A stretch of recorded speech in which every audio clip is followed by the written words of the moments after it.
I woke up early and was greeted by a powerful morning sun. This was a welcome change to yesterday's chilly walk in the shady valley. And far off in the distance, I could see the prayer flags flapping at the monastery. This area is mainly Buddhist, whereas it was Hindu just a couple days ago. It's amazing how the landscapes and religions change in such a short amount of time.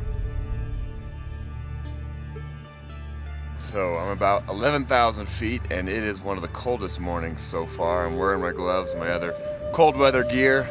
I'm getting up there and I can definitely feel it, the altitude and the wind. It's a double whammy of less oxygen in the air and a lot more cold in the air. So staying moving is the only thing you can do to be warm. So let's cruise! Woo! I'd sometimes catch myself staring at the ground when I got tired, but this is the wrong way to enjoy this area. But all it took to remind me of my beautiful surroundings was lifting up my head.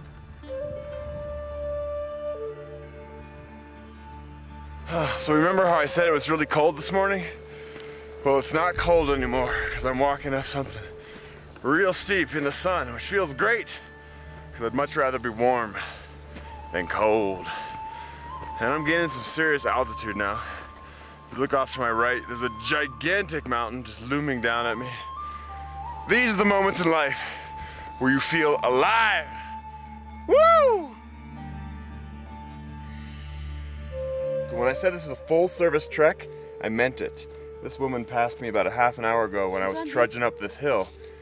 And I had no idea that she was gonna set up shop here, but we have apples, Coke, water, crackers, hot tea, and necklaces. This is crazy. This is like a mirage. So these apples here, nice and small, but I think they'll do the trick.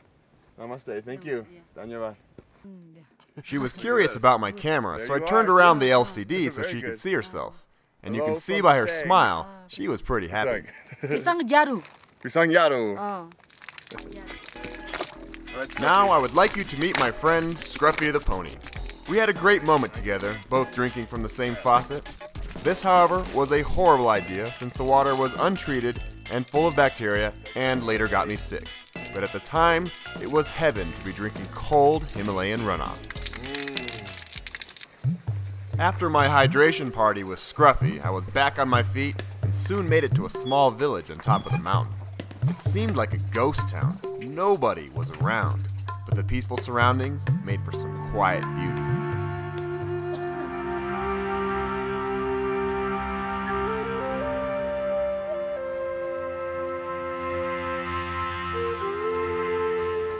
So I'm feeling pretty good right now. I just hiked uphill, really steep for about an hour. And now all I can see is flat trail leading towards that beautiful mountain. So I think the toughest is over for the day.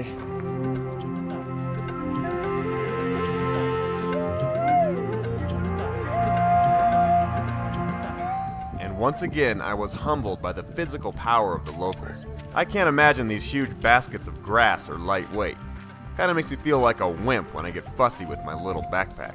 So today I'm looking at another crazy landscape change.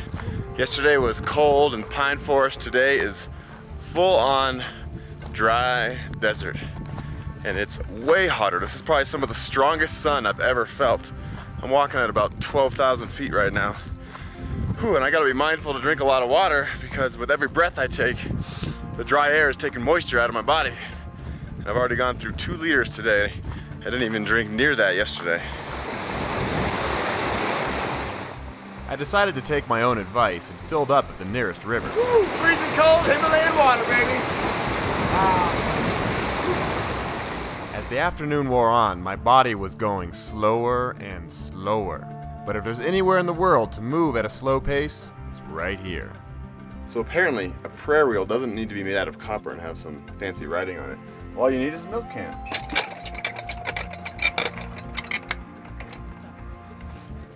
So today's the first day where I kind of lost the spark in my step. I feel like poop. It's probably a mix of sun and altitude, maybe some bad food, bad water. But I will keep trudging on, because that's what doozers do.